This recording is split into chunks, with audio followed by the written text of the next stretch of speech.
Amen. Praise God.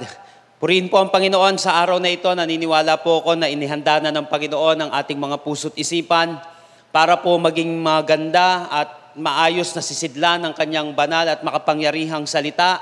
The Bible said na hindi lamang sa tinapay nabubuhay ang tao, kundi sa bawat salita na namumutawi sa bibig ng ating Panginoon. So napaka-importante po na maging spiritually nourished tayo. Hindi lang natin binabantayan yung physical nourishment natin, yung physical health natin.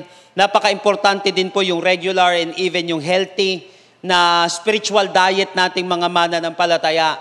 Kaya nga po ngayong araw na ito, naniniwala po ako na dito sa fourth and final installment natin ng ating series na Unlikely Heroes, tayo po ay patuloy na tuturuan ng Panginoon at higit sa lahat tayo po ay tutulungan ng Panginoon na kung saan patuloy na mabago ang ating buhay at makita natin yung potensyal natin bilang mga tao, bilang mga mananampalataya. Kaya nga po ngayong last topic natin before po nung ating series break, next week, naniniwala po ako mga kapatid na tayo ay patuloy nakakausapin dito ng ating Panginoon. Continue to prepare your hearts, your mind. Saluhin mo itong mga words na ito ng ating Panginoon at hayaan mo na mag-ugat ito, mamunga ito, lumago at mamunga at maging pagpapala ito sa iyo at sa ibang tao. So let's get started. Alam niyo po, tayo ngayon ay nasa post-pandemic na hindi po naging madali ang pinagdaanan natin nung kasagsagan ng pandemic. Napakadaming nangyari, napakaraming naganap. Yung iba doon talaga, di na talaga natin makakalimutan. Parte na siya ng kasaysayan ng ating buhay. Pero alam nyo ba, bukod dun sa mga hindi magandang nangyari, nung kasagsagan ng pandemic, ang dami rin naman nangyaring maganda. In fact, maraming mga negosyan, hindi naman talaga nagtatagumpay sa business dati, ay namamayagpag na sa negosyo ngayon. Dahil dun sa, lalo na pagdating dun sa online. Kasi nagkaroon na halos ng patas na marketing, patas na advertisement, mas naririnig na yung iba. Alam niyo po, sa kabila nung virus na ating naranasan, nagkaroon din naman ng mga viral na mga tao. Sa kabila ng virus na ito na kung saan sumira sa buhay ng mga tao, may mga nag-viral naman ng mga personalidad. Itong mga personalidad na ito ay, they were nameless and faceless. But today, nasa celebrity level at yung iba talaga ay nakapagbigay sa kanila ng wealth, nakapagbigay ng tulong sa kanilang buhay, sa kanilang pamilya, at maging sa ibang tao. So pwede palang mangyari yun no? Sa kalagitnaan ng virus ay ikaw ay mag-viral. Sa kalagitnaan ng hindi magandang sitwasyon, ng iyong buhay ay magiging pagpapala ka naman para sa iba. Ngayon ang tanong, paano ba nagkakaroon ng katuturan ng buhay ng taong walang kabuluhan? Paano ba tayo sa kabila ng mga ibinato sa atin ng mga viruses ng mundo, sa kabila ng mga paninira sa atin ng mundo o paninira natin sa ating sarili na lang din, paano ba tayo makakalaya doon na tayo ay magiging pagpapala? Paano ba mababago yung buhay natin doon? Maybe some of us, ito yung tinatanong mo. Maybe many of us right now na nakikinig, sinasabi mo, Lord, paano ba ako magiging pagpapala? Parang sinumpa na tong buhay na ito.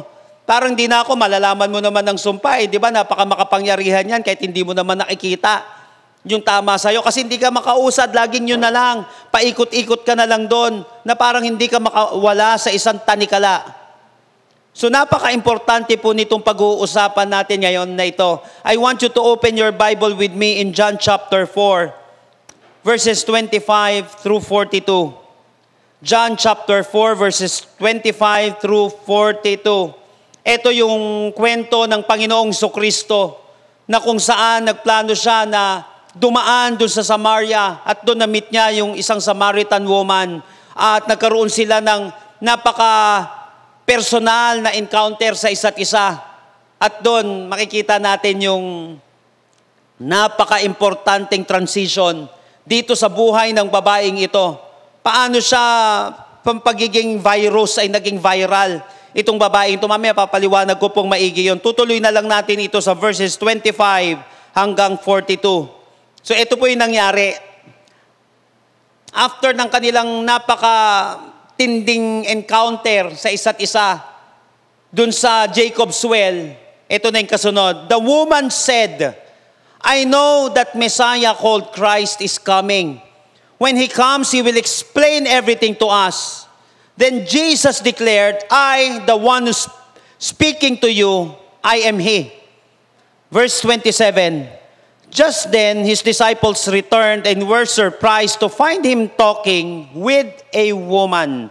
Ulitin ko just then His disciples returned and were surprised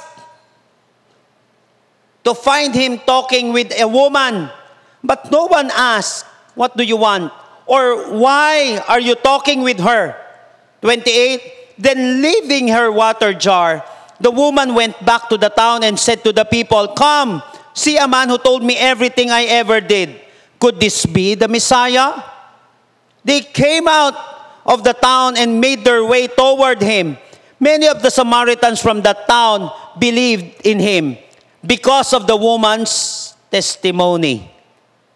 Ulitin ko po 39. Many of the Samaritans from the town believed in Him because of the woman's testimony. He told me everything I ever did. So when the Samaritans came to Him, they urged Him to stay with them, and He stayed 2 days. And because of His words, many more became believers. They said to the woman, we no longer believe just because of what you said. We now have heard for ourselves, and we know that this man really is the Savior of the world. So napaka-importante po nitong mga pag-uusapan natin ngayon. Ito pong encounter na ito between Jesus and the Samaritan woman ay sa kalagitnaan po mga kapatid, at sa kalagitnaan ng tirik na araw nung panahon na yon. At yung mga panahon nung oras na yon, kasi mapapansin natin, nasa 12 noon ito katanghaliang tapat. At dito sa panahon na ito, itong oras na ito, dito nagpapahinga yung karaniwang mga tao. Kasi ito po yung lugar ng mga Samaritans pala. Ito yung lugar ng mga Samaritans din, kasi dito nagchichismisan yung mga tao. Kasi dito yung igiban, dito sila nagsasama-sama.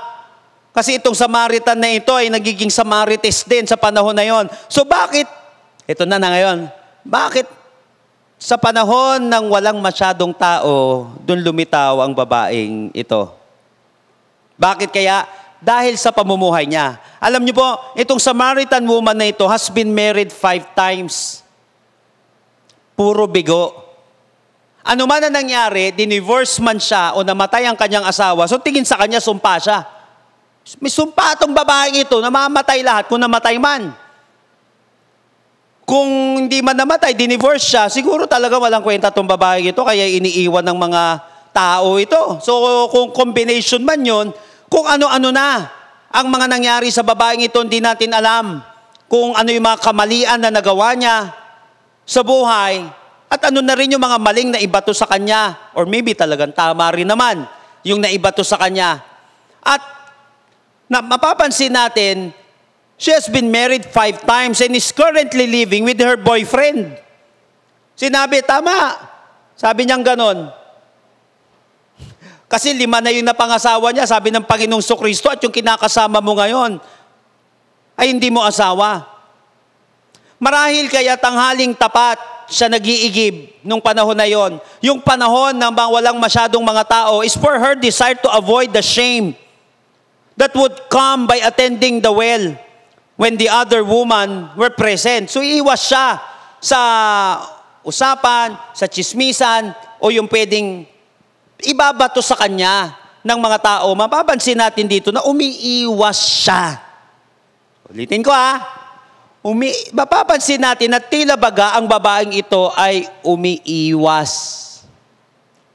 Pero, si Jesus Christ ay pumunta sa lugar ng babaeng ito na iniiwasan ng mga pangkaraniwang tao, lalo na ng mga debotong Hudyo. So mapapansin natin na may intensyon ng Panginoong Jesucristo dito sa lugar na ito. At dito makikita natin paano nagiging pagpapala ang buhay ng isang taong sinumpa. Paano napupuno ng pagpapala yung buhay ng tao na kung saan parang hindi makalaya-laya sa sumpa ng kahirapan, sa sumpa ng kasalanan, sa isang buhay na kung saan nabartulina na yung kanyang buhay, talagang nabato ng iba't ibang sitwasyon. Paano ka makakalaya? So join me in our message today entitled Surprise. Surprise. So mapapansin natin, di ba sa verse 27, just then his disciples returned and were surprised to find him talking with a woman. Bakit sila na-surprise? Maraming kadahilanan. Ito, sinabi nga natin dito sa last topic natin sa series na ito na Unlikely Heroes, who you could be will surprise you. Na pwede pa palang mangyari sa buhay ko to.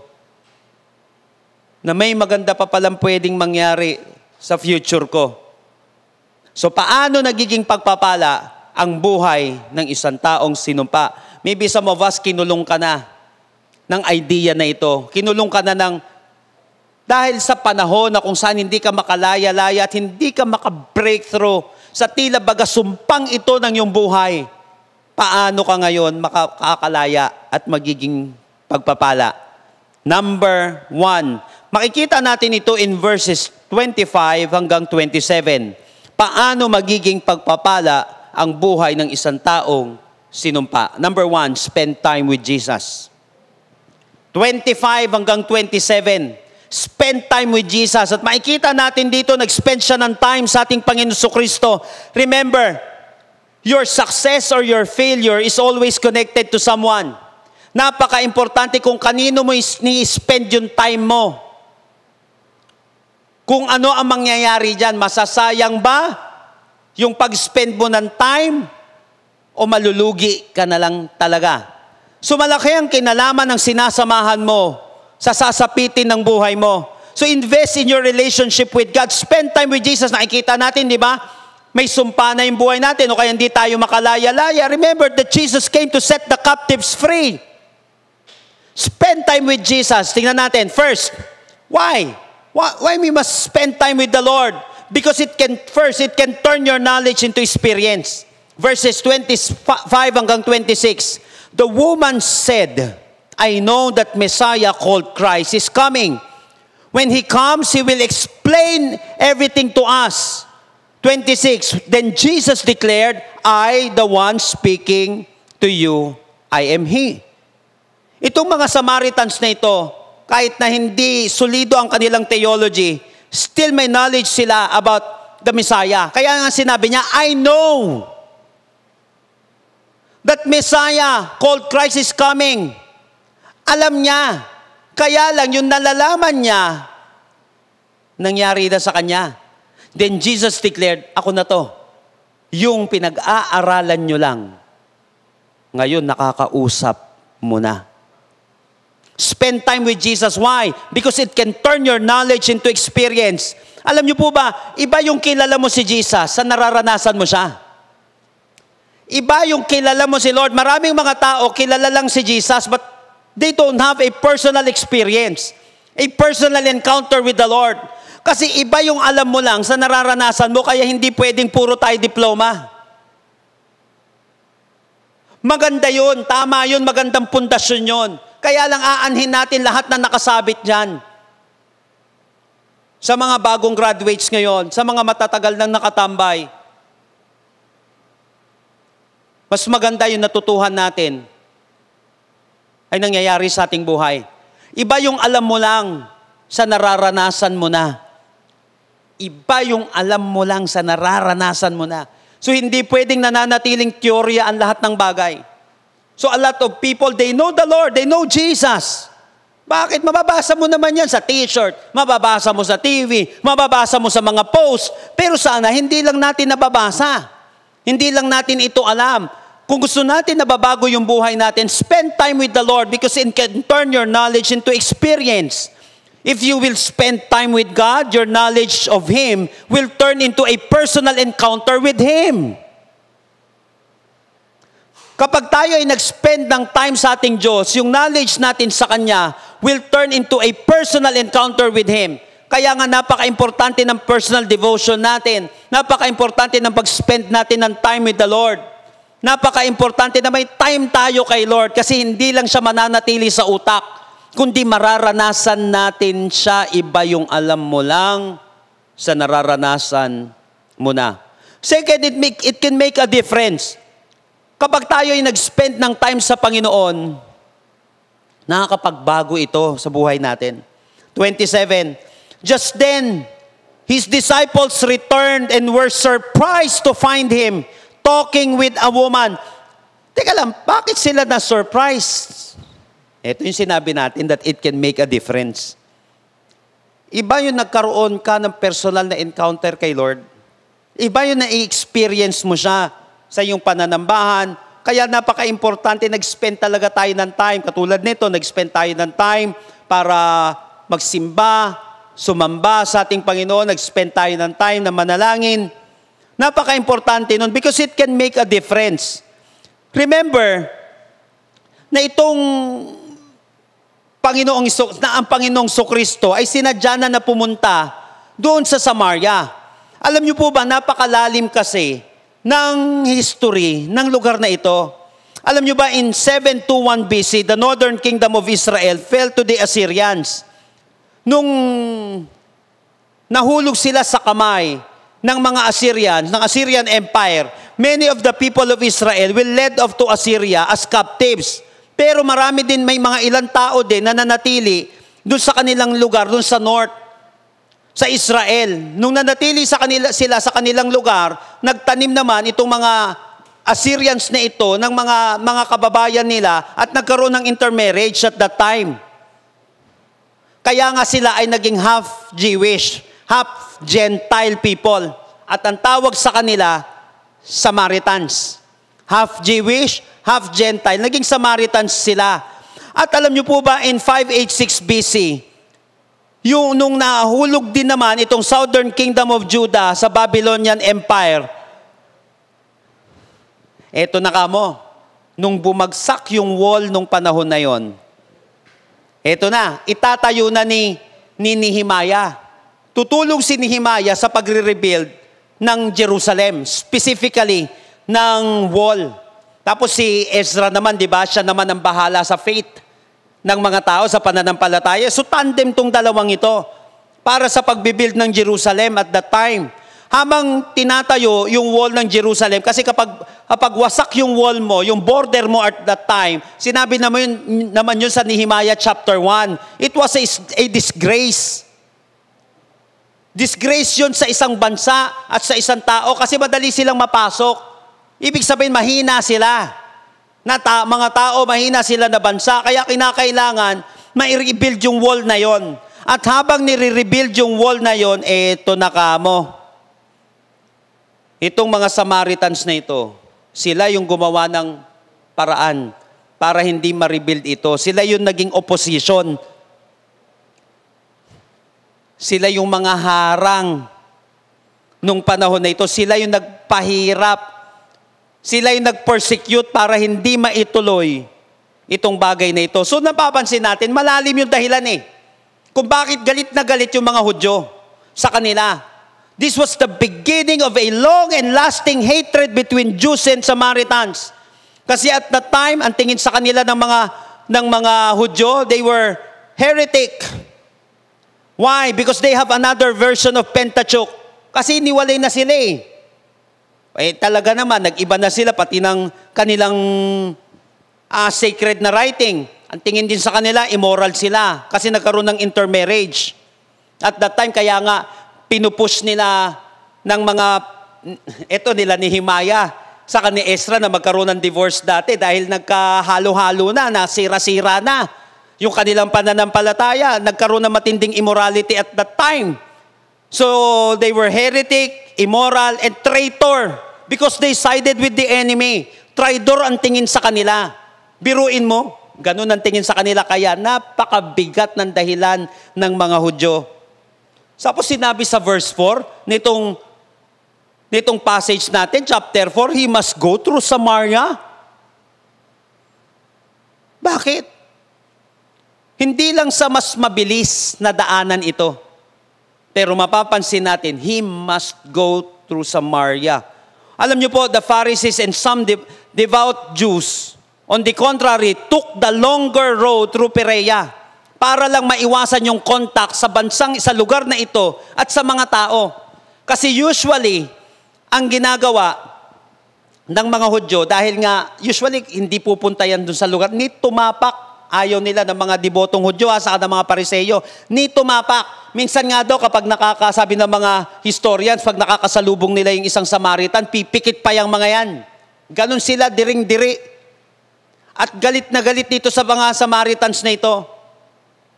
Ganon ka, bangis, iiwas talaga sila. Sa Perea sila dadaan. At kapag dumaan ka ng Perea, ang mangyayari dyan, bago mo marating yon, yung lugar na yun, napupuntahan nila, ay aabot ka ng mga 5 hanggang 7 araw na biyahe. Yun yung eastern route. Iiwas ka doon. Iiwas sila, pag ganun sila, iiwas para lang hindi sila tumapak doon sa lugar na yun at makita yung mga kinaiinisan nila na tao. Whereas kapag sa Samaritan route ka, nasa 3 days lang yan, biruin mo yung ilang araw na nasayang, pero sa kanila hindi sayang yun. Dadaan kami sa lugar ng mga sinumpang mga tao. Pupunta kami sa mga lugar ng mga traidor, ng mga heretic, ng mga immoral. Hindi, worth it to. Itong paghihirap na ito. Napansin niyo yun? Ano nangyari? Biruin mo yung imposibleng hindi dinadaanan ng mga tao at mangyari sa kanila, nangyari sa babaeng ito. Yung mahirap mangyari, ay naging posible. At mapapansin natin, they were surprised na si Jesus nakikipag-usap dun sa babaeng yon. Na tila baga, ang hirap mangyari. So yung mahirap na mangyari ay naging posible.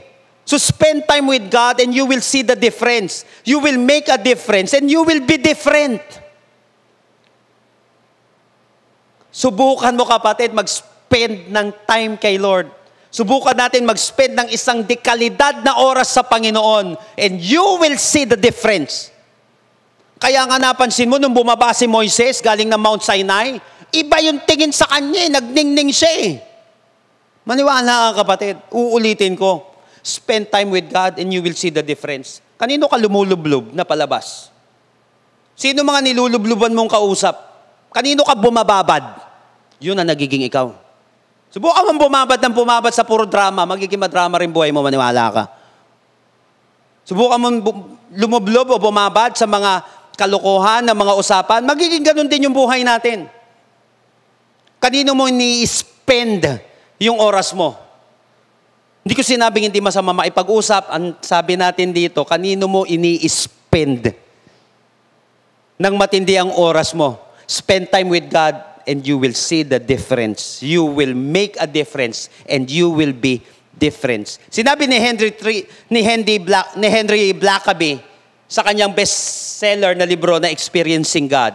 Sinabi niya, many people have grown up attending church and hearing about God all their lives, but they do not have a personal, dynamic, growing relationship with God. So pwede pala no? Pumunta ka nga sa church, nagsi-cellphone ka lang naman. Attend ka nga ng life group, hindi mo naman tinututukan. Walang spending eh. Alam mo naman pag spending may sinasacrifice ka eh. Alam mo naman pag spending Nakuha natin, nag-spend ka ba talaga?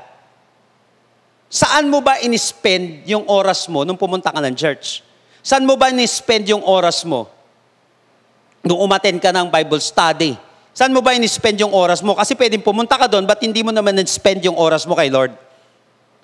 That's why it's not what you know, it's who you know. Remember that your success is connected to your connections.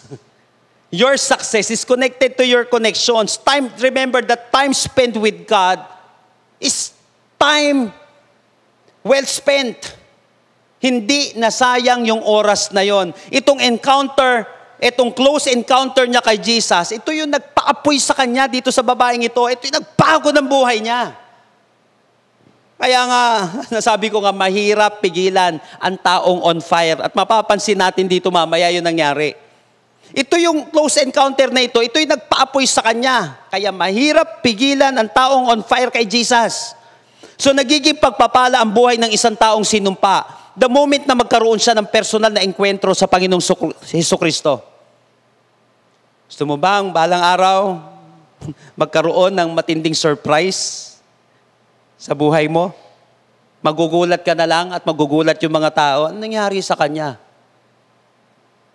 Spend time with the Lord. Spend time with Jesus. It is a time well spent. Maniwala ka. Pangalawa, paano nagiging pagpapala ang buhay ng isang taong sinumpa? Paano? Una, magkakaroon tayo ng personal na enkwentro kay Lord. Spend time with Jesus. Pangalawa, sacrifice for Jesus. Verses 28 hanggang 30. Ngayon ang tanong, bakit napaka-importante ng sacrifice para makaranas tayo ng surprise? Bakit napaka-importante ng sacrifice para makaranas tayo ng mga great surprises na magaganda sa buhay natin? Verses 28 hanggang 30. First, it changes your priority. Kapag natuto ka na mag-sacrifice, halimbawa yung mga delayed gratification, yung nagsasakripisyo ka na, binabago nito yung prioridad mo sa buhay. Tignan nyo, verse 28. Then leaving her water jar, the woman went back to the town and said to the people, then leaving her water jar.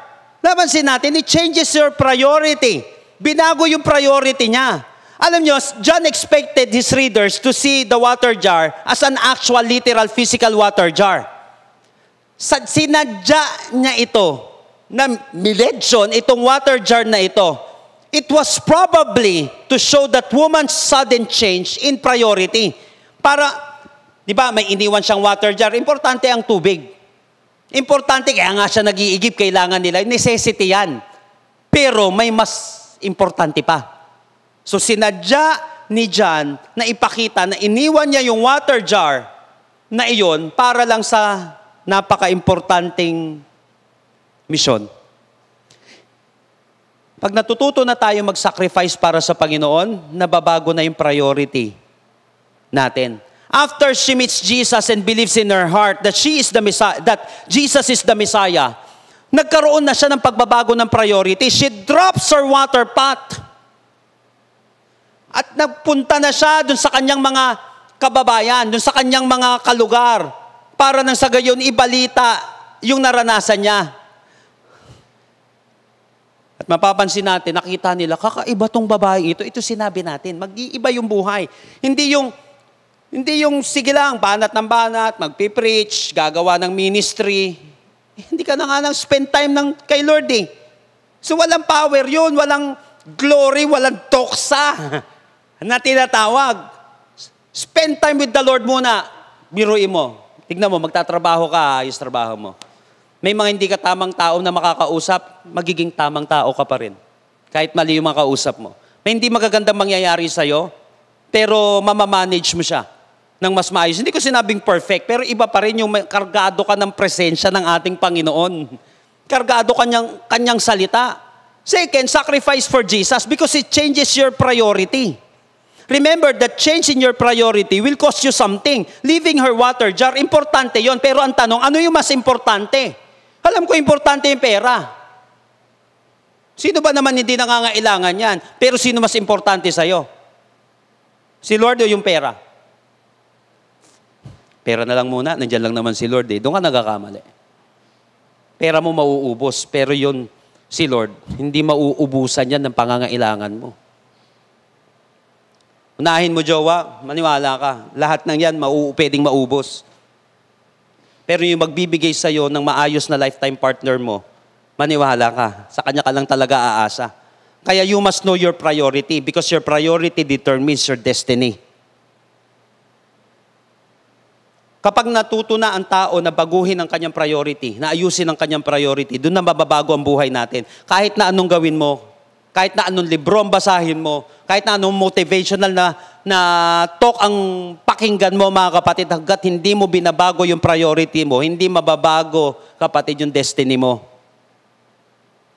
Kailangan talaga may babaguhin kang priority. Hindi masamang gumastos, kaya lang saan mo gagastusin yan? Priority ba yan? Ito bang ginagawa natin? Parte ba yan ng priority? So kapag natuto na ang isang tao na mag-sacrifice kay Lord, it changes our priority. Parang sa akin dati. Hindi ko naman priority si Lord eh. Sa pera ko, lalo na. Sa time ko, nako, mas marami akong priority. Maglaro, barkada, maglasing, mawagawa ng mga kalbalbalan sa buhay. Hindi, tapos tuturuan ka mag-spend ng time kay Lord, tuturuan ka every Sunday, aatin, tuturuan ka araw-araw magpipray, tapos tuturuan ka pa na magbigay para sa Panginoon. Ano to? Sacrifice. Pag marunong ka na magsakripisyo, higit sa lahat para sa Panginoon, nagbabago na yung prioridad mo sa buhay. Yung dati hindi ka muna magpipray, bago kumain, napansin mo nagbabago, umaayos. Learn to sacrifice for the Lord. Second, it challenges your personality. Kapag tayo ay marunong magsakripisyo para sa ating Panginoon, it changes your priority and it challenges your personality. Tignan niyo po verse 29. Come, see a man who told me everything I ever did. Could this be the Messiah? There is a challenge in her personality. Ano ba personalidad ng tao ito? Pwedeng shy siya, pwedeng inferior yung babaeng ito. Bakit? Ayaw nga siyang kausapin ng mga Hudyo. O sige na, hindi na Hudyo kausap niya. Pagbalik niya doon sa lugar niya, tingin niyo ba, hindi maganda tingin sa kanya, 5 asawa? Tapos yung pinuntahan niya pa, yung kasama niya ngayon, hindi niya asawa. Anong tingin sa kanila ng mga taong yon? Paniniwalaan pa ba siya? Tingin niyo na lang, pansinin nyo na lang, imagine natin yung inferiority complex na na-develop sa babaeng ito. Yung kahihiyan. Halata naman nahihiya kasi 12 noon nga eh. Siya nag-iigib yung panahon na walang tao, doon siya pumupunta. Sa lugar ng mga Samarites. Doon siya pumupunta para wag lang siyang pag-usapan dahil nahihiya siya sa nangyari sa kanyang buhay. Paiba-iba ng relasyon. Tapos ngayon, nagtatry siya. Pinipilit niya pa rin. Pero alam mo, kapag marunong ka na mag-sacrifice kay Lord, na-challenge na yung personality mo. Yung isang taong kuripot, nagiging generous na. Yung isang taong hindi marunong mag-prioritize ng oras para kay Lord, nagkakaroon na, natututo na ng time management. Kasi parte na yung pagdi-devotion mo ng buhay mo. Parte na yung linggo mo, yung ibang araw mo para magsumamba sa ating Panginoon. Parte na yung si Lord pagdating sa kaperahan mo. Ano mangyayari? Nababago na yung personality natin. Hindi na tayo nagiging stingy, hindi na tayo nagiging selfish. Napapractice na yung selfless. Yung pagiging selfless natin. Napapractice na yung pag-una natin sa ating Panginoon. Naaayos ang pagkatao ng taong nakainkwentro ang Panginoong Sokristo. Napansin mo? Yung personalidad natin, yung talagang personality natin, pwedeng hindi na mabago yan. Sinabi ko nga, pag introvert tayo, pwedeng introvert na yan. Kaya lang, wag lang extreme. Kaya lang dito, hindi naman babaguhin yung personality. Kasi, baka akala ng iba, porket introvert, kailangan mahiyain, kailangan inferior. Hindi yun. You must challenge your personality. Ang personality ay blessing, hindi sumpa. Wag mong kawing sumpa yan. Introvert naman ako, mahiyain ako. Hindi ganon yan. Hindi sumpa ang personalidad ng tao. Bigayan ng Panginoon para maging pagpapala. You must challenge your personality. You must challenge it. Kaya nga naaayos ang pagkatao ng isang tao na kainkwentro ang Panginoong Sokristo. Tignan niyo po, in verse 28, Then leaving her water jar, the woman went back to the town and said to the people, Come, see a man. Lakas na ng loob. Pero may inferiority siya. Pero mahiyain siya. Come, see a man who told me everything I ever did. Could this be the Messiah? Sabi niya dito, they came out of the town and made their way toward him. They came out of the... Biruin mo, may mga naniniwala na sa sinabi niya. Ulitin ko, imagine mo, pag nagbabasa ng narrative, napaka-importante ng imagination. So, sino ka ba nagsasalita dyan? Palit-palit ka naman, di ka pa kapanipatiwala. Mga asawa mo nga, mga naging asawa mo nga, di ka pinaniwalaan. Sino kang babae ka, napansin mo? Bago mo paniwalaan ng isang tao, di ba, tinitignan mo yung pagkatao niya. Kaya nga pagdating sa pagninegosyo, hindi na lang product ang importante ngayon. Sinabi ng mga eksperto, importante yung personality ng may-ari at nag-aalok nito. Kaya yung iba ngayon, bukod sa binibuild yung product, i-build mo yung personality mo. Sa panahong ito, may naniniwala na sa sinabi niya. Why? Tuto na siya mag-sacrifice. So nagiging pagpapala ang buhay ng isang taong sinumpa the moment na matuto kang mag-sacrifice para kay Lord. Yung sinasabi ng Biblia in Matthew 6:33, seek ye first the kingdom of God and His righteousness. Ano mangyayari? And all these things shall be added unto you. Ano ba yung gusto mong madagdag sa buhay mo? Ano ba yung alam mong kailangan mo, kapatid? Unahin mo si Lord, maniwala ka. Spend time with Jesus and sacrifice for Jesus.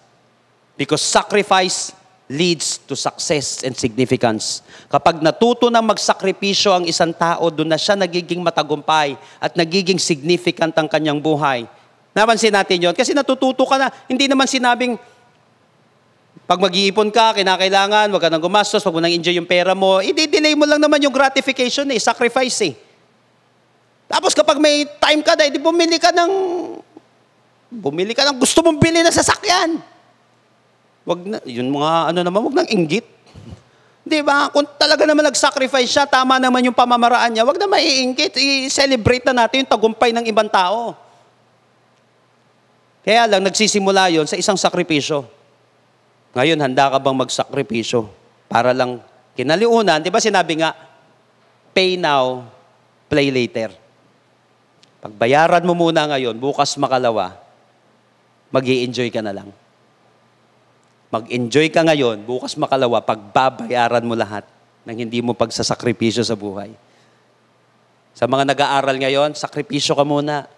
Sa mga nagtatrabaho, sacrifice. I-hit mo yung goal. Lagyan ng disiplina. Ang sakripisyo ay nagdudulot ng success sa significance sa buhay ng isang tao. Lalo na pag kay Lord mo ginawa yan, tiyak yan, kapatid. All these things shall be added unto you. Lahat ng pangangailangan mo, si Lord ang bahala. Mapa-spiritual, mapa-social need mo, emotional need mo, mental need mo, kayang ibigay yan ng Panginoon. Kaya lang ang tanong, ano ang handa mong ibigay para sa Kanya? Ano ang handa mong isacrifice para sa Kanya? Bakit ganyan ang Panginoon? May trade na nangyayari. Ayaw niya maging tamad ng isang tao. Maganda kapag may gusto ka, dapat pinaghihirapan mo, dapat may ginagawa ka. Kasi balang araw, mas mai-enjoy mo yon, yung bagay na yon. Pangatlo at panghuli. Paano nagiging pagpapala ang buhay ng isang taong sinumpa? Paano? In verses 31 to 41, share Jesus. Nagbabago ang buhay ng isang tao, depende na sa sinasabi niya, sa kwento ng buhay niya. Ang ganda na ito, tingnan nyo. Basahin muna natin in verses 31 hanggang 38. Meanwhile, his disciples urged him, Teacher, kain na tayo. Sabi sa kanya ng mga disciples niya, Rabbi, eat something. 32, but he said to them, I have food to eat that you may know nothing about. That you know nothing about. Bigat. 33, then his disciples said to each other, Could someone have bought him food? Kain na po. Sabi ng mga disciples niya, Hindi, may pagkain ako na hindi nyo alam. Ito lang naman pakainin Pakahirap nga kami, bumili nga kami dun Ang init-init Pero sabi nilang ganun, may nagpakain kaya sa kanya? Sabing ganun. Tapos, alam niyo man ng Panginoong Kristo, bigla niya sinabi sa verse 34, My food, said Jesus, is to do the will of Him who sent me and to finish His work. Don't you have a saying? It's still 4 months until harvest. I tell you, open your eyes, look at the fields. They are ripe for harvest. 36, even now, the one who reaps draw a wage and harvest a crop for eternal life, so that the sower and the reaper may be glad together. Thus the saying, one sows and another reaps, is true. I sent you to reap what you have not worked for. Others have done the hard work and you have reaped the benefits of their labor. So dito ipinapakita sa kanila ni Jesus yung urgency ng soul winning.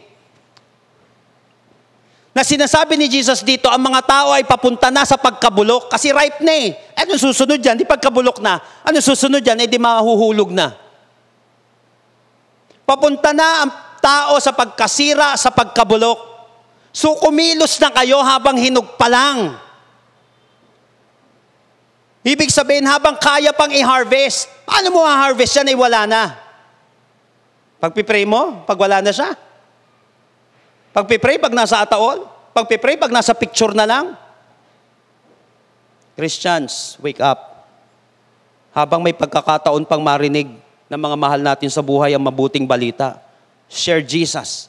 Habang may pagkakataon pa yung mga tao makarinig ng mabuting balita, share Jesus. There must be an urgency of soul winning. Sinabi ng ating Panginoong Kristo dito. At mapapansin natin, eto na, 39 hanggang 42. Many of the Samaritans from the town believed in Him because of the woman's testimony. He told me everything I ever did. Sinabi ng babae. Verse 40, so when the Samaritans came to Him, they urged Him to stay with them. Teka lang, magkaaway sila. O yan ang nagagawa ng gospel. Reconciliation with God and man. So when the Samaritans came to Him, they urged Him to stay with them. And He stayed 2 days. 41, and because of His words, many more became believers. They told the woman, our faith is no longer based on what you've said. We have heard Him ourselves and we know that He really is the Savior of the world.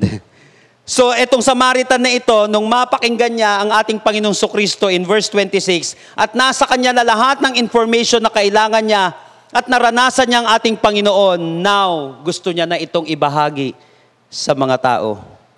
Something about this woman was different when she came running back to her town. Now she's talking to them about Jesus the Christ and inviting them out to meet Him.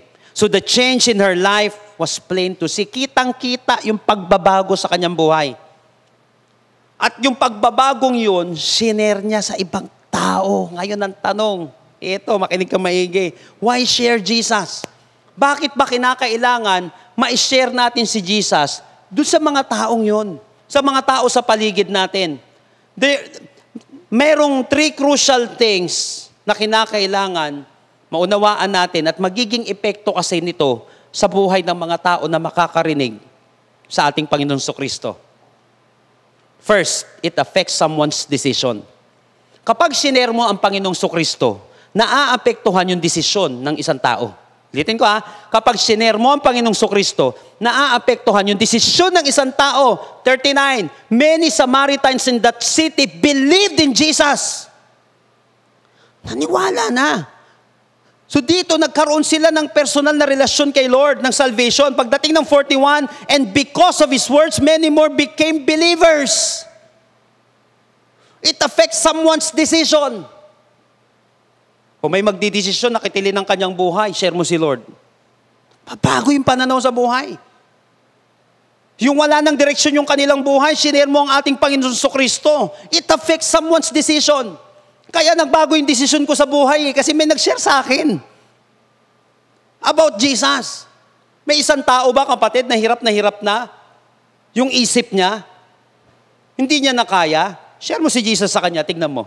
Nagbabago yung mga desisyon niya sa buhay, magbabago. Ikaw man din na nakakarinig ngayon na may relasyon kay Lord. O di ba nung sinare si Jesus sa'yo, nag-iba na yung desisyon mo sa buhay mo?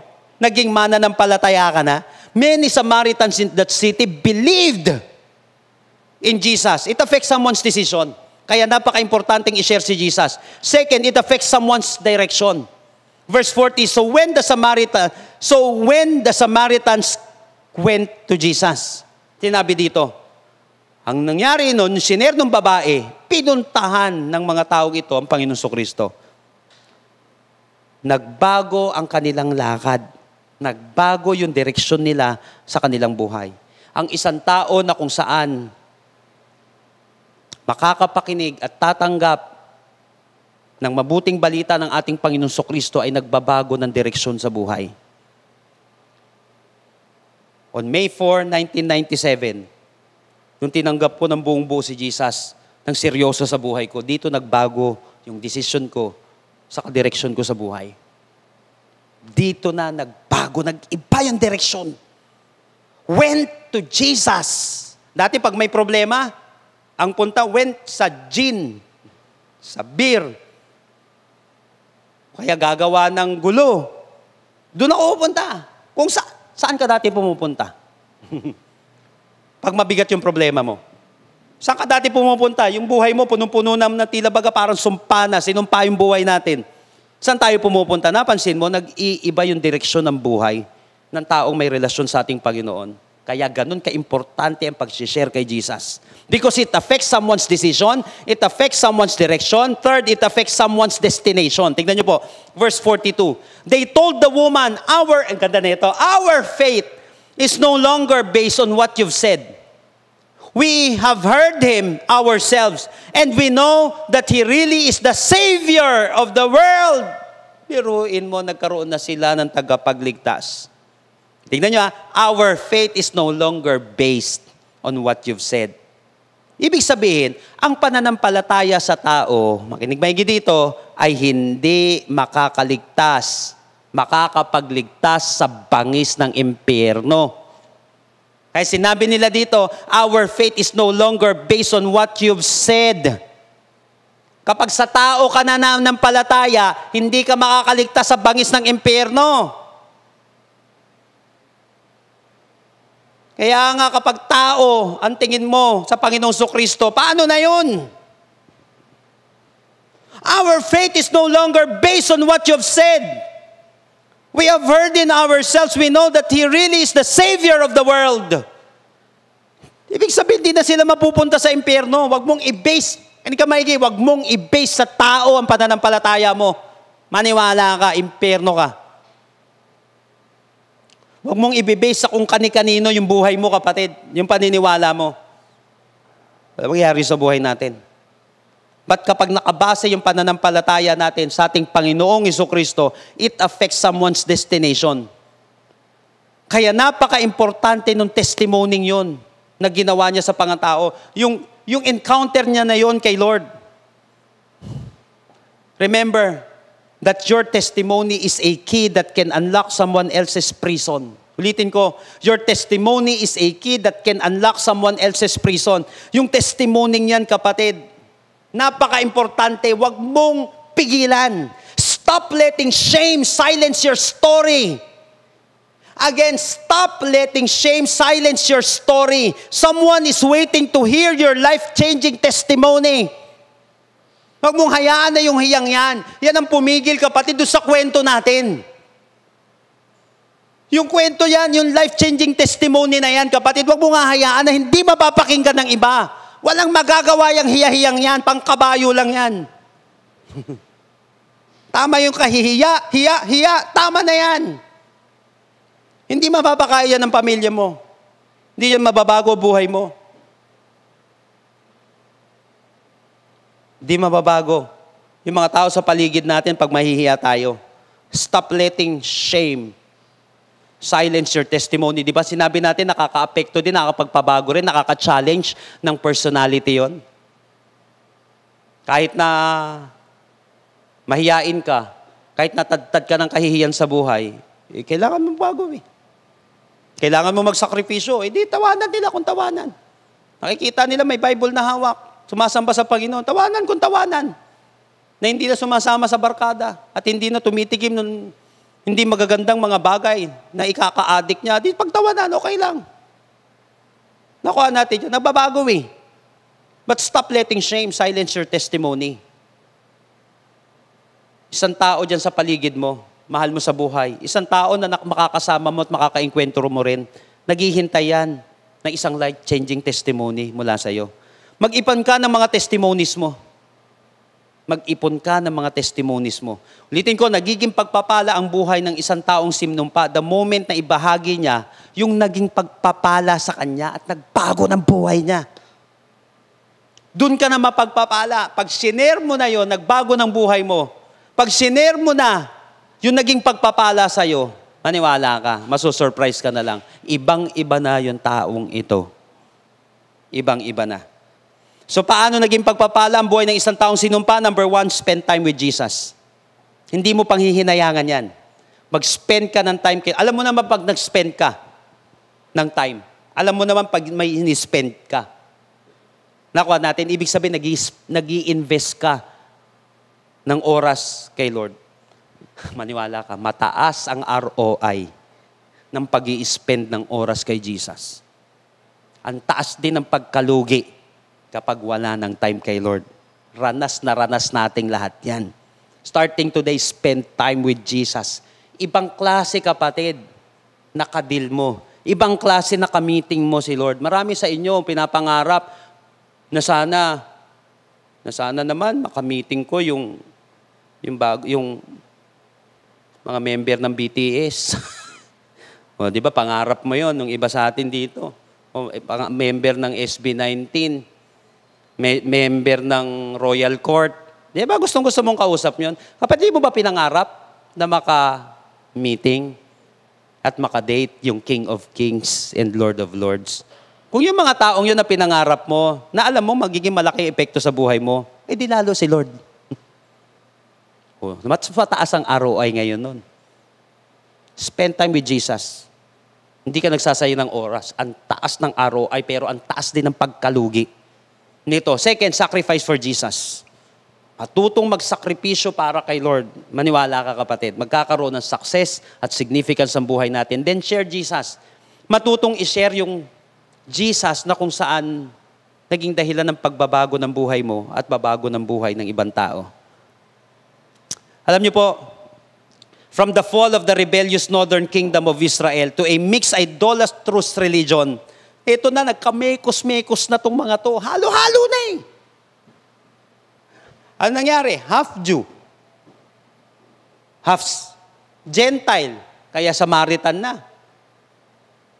Tapos pati yung kanilang pananampalataya, mekos-mekos na. Yung race nila, nagkamekos-mekos na rin. Di ang gulo na ng buhay ng mga to. Pananampahan nila, ang gulo na rin. Relasyon nila sa dati nila mga kasama, ang gulo na rin. Kaya nga hated sila ng mga Hudyo kasi sa gulo na nangyari sa kanilang mga buhay. But the history of Samaria, ito na, ang maganda dito. It reminds me that no matter who you are or where you come from, there is good news through Jesus Christ. Sino man tayo, sa tingin natin at tingin ng mga tao, kung saan man tayong pamilya nang galing, I don't know, maybe naiyak ka dahil sa nangyari sa angkan ninyo, dahil sa hindi naging magandang relasyon ng mga magulang mo, dahil sa hindi naging magandang reputasyon ng apelyido mo, o ng lugar mo, o ng bansa mo. Galing ka sa mahirap na bansa, galing ka sa mahirap na pamilya, galing ka sa immoral na environment. The history of Samaria reminds us that no matter who you are, or where you come from, there is good news through Jesus Christ. Mapapansin natin that Jesus had a heart for Samaria. Alam niyo po, dati pa may puso na talaga si Lord pagdating sa Samaria. Biruin mo nung mag-aasenda si Jesus Christ. Ito maganda dito. Ito yung sinabi ni Lord. Di ba, after ng resurrection niya, nagkaroon ng ascension. Ito yung sinabi niya sa Acts 1:8, bago siya bumalik dun sa langit. But you will receive power when the Holy Spirit comes on you. And you will be my witnesses. Tignan niyo itong binanggit niya. In Jerusalem, in all Judea and Samaria, and to the ends of the earth. So napansin mo, hanggang sa pag-ascend niya, hindi niya makalimutan doon sa Samaryang ito. Yung puso niya nandoon sa Samaryang yun. Ulitin ko, yung puso niya nandoon sa Samaryang yun. Jesus saw Samaritans as people who needed this love. Yung mga hated na tao, maybe they hate themselves already. Dahil nga sa pangyayari sa kanya. Itong most hated na tao, itong mga taong nakakahiya sa harapan ng madlang people. Pero iba ang tingin sa kanila ni Lord. Kailangan nila ng pagmamahal ko. Ganun ang trato ni Lord sa mga taong nangangailangan ng pagmamahal niya. So He went through Samaria on purpose. At dito rin binanggit niya ito on purpose. At dito, mapapansin natin doon sa Samariang yon, ang ganda no? Bago ako mag-end, biruin mo 5 asawa, paiba-iba. Pwedeng papalit-palit, talaga mapapalit-palit. O sumablay na pagmamahal, biruin mo, no? Tapos yung pang-6, nagtatry, pero sa maling kapamaraanan din. Yung 5, asawa niya. Yung isa, hindi niya asawa.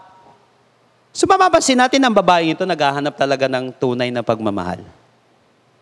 Bigo pagdating sa pagmamahal. Nagtatry na nagtatry, na sana may magmamahal pa sa kanya. Na sana itong huling to, mahalin pa rin ako. Sana ay mahalin mo rin ako. Ganun sabi niya dun sa pang-6. Kaya lang, naninigurado na siya. Kaya lang matindi sa hindi tamang kapamaraanan. And then eto na. Dumating ang Panginoong Kristo. Naghahanap ng pagmamahal ang babaeng ito, pero lahat yun, sablay. At ang Panginoong Kristo ay dumating sa kanya, who is may daladalang napaka-espesyal na pagmamahal. A very special love. She encountered the incarnate love of God. Sa mga tao ngayon na tingin mo, kapatid, kailangan mo nito. You want change in your life? Yung mga nabatunan ng iba't ibang mga bagay, sinumpa ka na sa mga salita ng mga tao. Pati nga minsan sarili mo, sinusumpa mo na na ganyan ka na lang. Nagkakaroon ng self-cursing na tinatawag. Pero yung ibang tao nga, hindi na mga maganda sinasabi sa'yo, sinusumpa ka na nga, pati sarili natin. Ganito yung buhay ko, abang buhay na ako mahirap, abang buhay na ako makasalanan, di na ako makakalaya. Napansin mo yung mga words na yon na nangyayari. At mamaya nakikita natin, yun na nga nangyayari sa atin. You need Jesus. You need the love of the Lord. At makikita mo na lang masusurprise yung mga tao. They were surprised. Kakausap pa pala sa kanya. Di ba hindi ginagawa to? Ito nangyaring ito, the people will be surprised, maniwala ka, sa pwede pang mangyari sa buhay mo. I want you to close your eyes right now. Ikaw at ang ating Panginoong Kristo. Ikaw at ang ating Panginoon.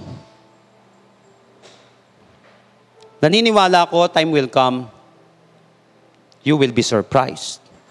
And many people will be surprised. Yung iba sa inyo, nilagyan ka na ng tuldok ng mga tao, maniwala ka. Nilagyan na ng period yung buhay mo. Hanggang dyan ka na lang. Maybe, some of us nga dito, ikaw na mismo tumuldok sa buhay mo eh. Hanggang dito na lang talaga yata ako. Kapatid, wag mo lalagyan ng period, yung koma lang na nilagay ng Panginoon. Parte lang ng istorya ng buhay mo.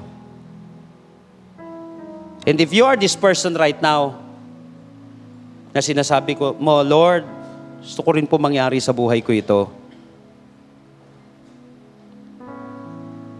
Gusto ko rin po maranasan, Panginoon.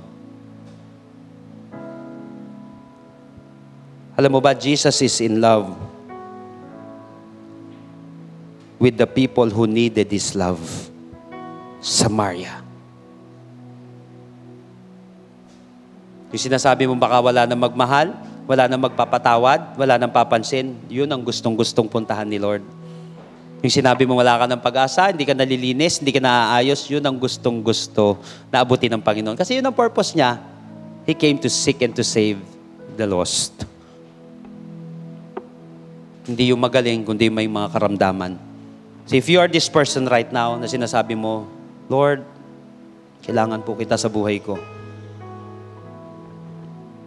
Lord, gusto ko pong maranasan yung mga surprises na yan.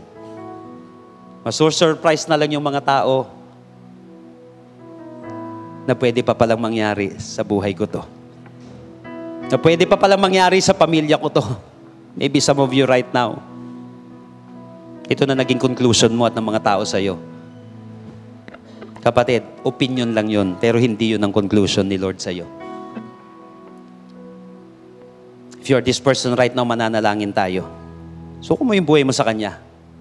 Have a personal encounter with the Lord right now. The Bible said, yet to those who receive Him, to those who believe in His name, He gave them the right to become children of God.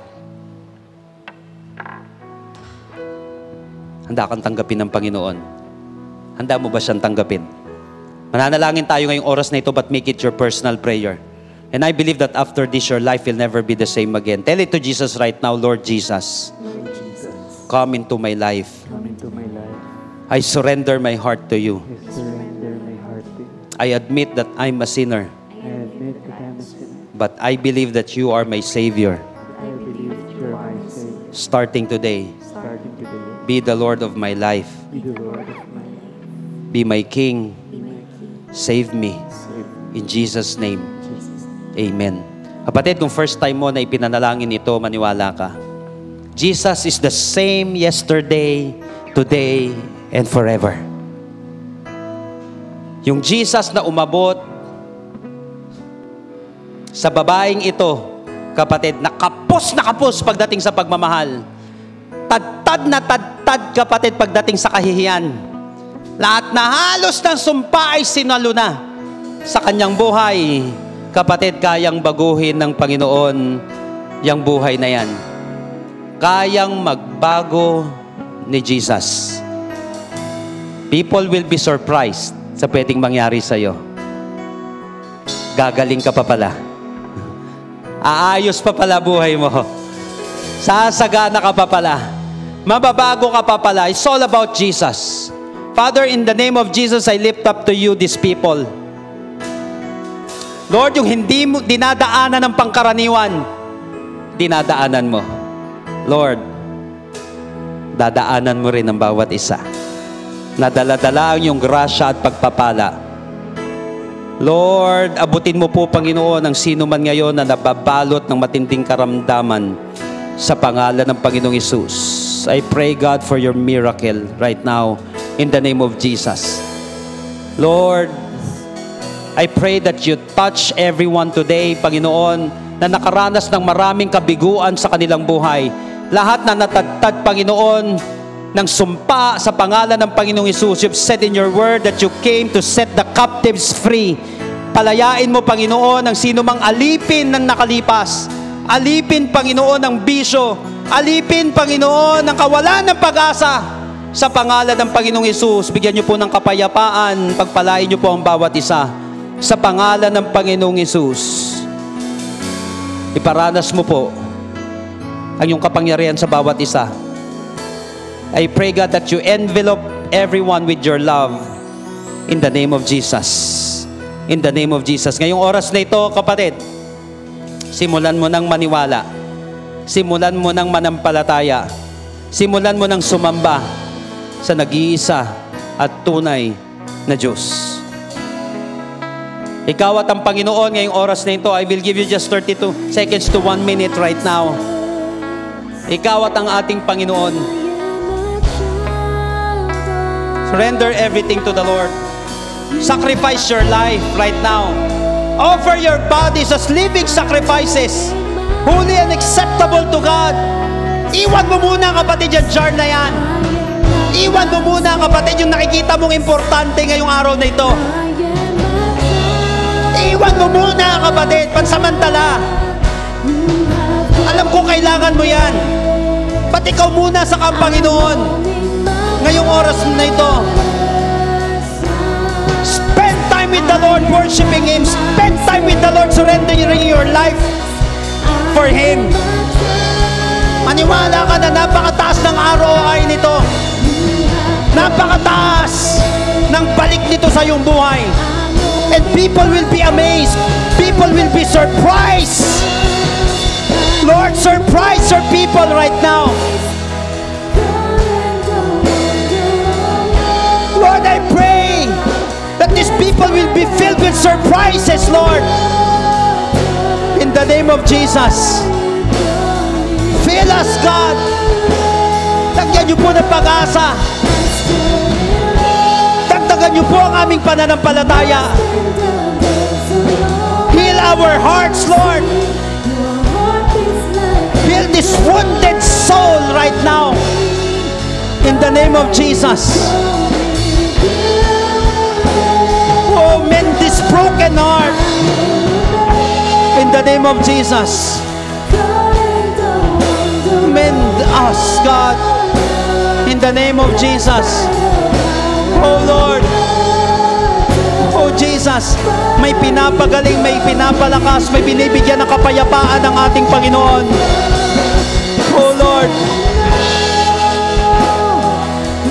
Oh God. Let your grace and mercy fall upon us, God. Oh Lord.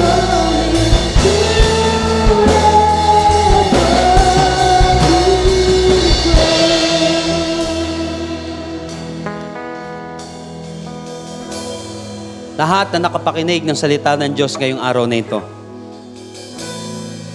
prepare yourself because Jesus is about to surprise you.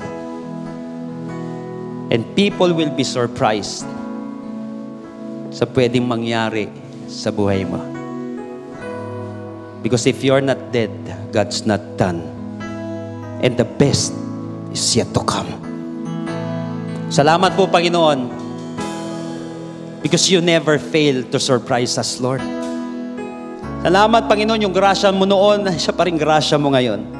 Yung kapangyarihan mo noon na bumabago ng buhay, nagpapagaling, nagpapalakas, nagbibigay ng kapayapaan, bumubuhay ng patay, nagbibigay, Panginoon, ng sigla sa buhay, ay napaka-fresh pa rin ngayon, Panginoon. Thank you, Lord. We're so excited sa pwede pa mangyari sa buhay namin through you, God. Salamat po, Panginoon. At lahat ng ito na pwede pang mangyari sa buhay namin, Lord,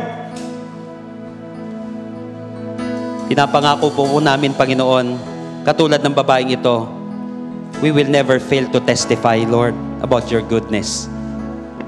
Sa sino mang tao, Lord, na nangangailangan nito, kung saan mo kami ililid, Panginoon, hayaan mo pong marinig nila ang kwento ng buhay namin, Panginoon, na binago mo, pinagaling mo, binigyan mo ng pag-asa. They also deserve to hear you from us, Panginoon. Salamat po dahil magkikreate ka ng magandang testimony sa buhay namin. And we believe, Lord, yung buhay na ito na pinagsususumpanan ng mga tao dati, yung buhay na ito, Panginoon, na kung saan kulang na lang mawalan na talaga ng pag-asa at bumigay na, isusurprise mo, Panginoon, at magiging pagpapala pa sa maraming tao. Ngayong oras na ito, kapatid, selyuhan natin lahat ng iyong napakinggan. Believe me, kapatid, you are an asset and not a liability. You are not a cursed person because you were blessed by the Lord. Ngayong oras na ito, kapatid, I want you to receive these blessings which God promised in Numbers chapter 6. Every time I declare ito, the Bible said, receive it, and it will be yours. Right now, people of God, may the Lord bless you and take care of you. May the Lord be kind and gracious to you. May the Lord look on you with favor and give you peace. Lord, we receive all of these blessings in Jesus' name. And everybody shout aloud, amen and amen. Jesus loves you so much. See you next week.